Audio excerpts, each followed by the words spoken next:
అందరికీ నమస్తే అండి. Welcome back to my channel Haima food and agri వ్లాగ్స్లో ఈరోజు బొరబాటి ఫ్రై చేసి చూపిస్తాను. రసంలోకి పప్పుచారులోకి సైడ్ డిష్ కింద అయితే చాలా బాగుంటుందండి. ఆనియన్ లేకుండా గార్లిక్ లేకుండా ఫ్రై అన్నమాట.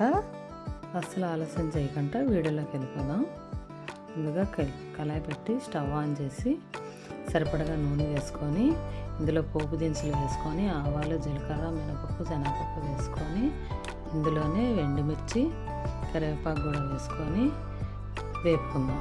ఇది వేగే లోపల నేను ముందుగానే బొరబాటిల్ని ఆవిరి మీద ఉడికించుకున్నానండి. ఉప్పు, పసుపు వేసి ఇలా ఆవిరి మీద ఉడికించుకోవడం వల్ల త్వరగా వేగుతుందన్నమాట. నూనెలో జస్ట్ వేపుకుంటే సరిపోతుంది. పక్కన పొయ్యి మీద కళాయి పెట్టి కొన్ని పల్లీలు, ఎండుమిర్చి వేసి వేపుకోవాలి. పక్కన పొయ్యి మీద స్టవ్ మీద కూరకి మూత పెట్టుకొని వేయించుకున్న పల్లీలు, 2 స్పూన్లు పుట్నాలు, ఎండుమిర్చి, జీలకర్ర, ధనియాల పొడి, సాల్ట్ వేసుకొని ఇది మిక్సీ పట్టుకుందాం. బరకగా పట్టుకోవాలి, మరీ మెత్తగా వద్దు.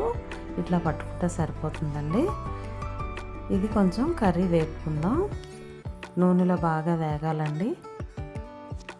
మీడియం ఫ్లేమ్ మీద వేపుకోవాలి. మరీ లో ఫ్లేమ్ మీద కాకుండా మరీ హై ఫ్లేమ్ మీద కాకుండా కొంచెం మీడియం ఫ్లేమ్ పెట్టుకొని వేపుకుందాం కర్రీని.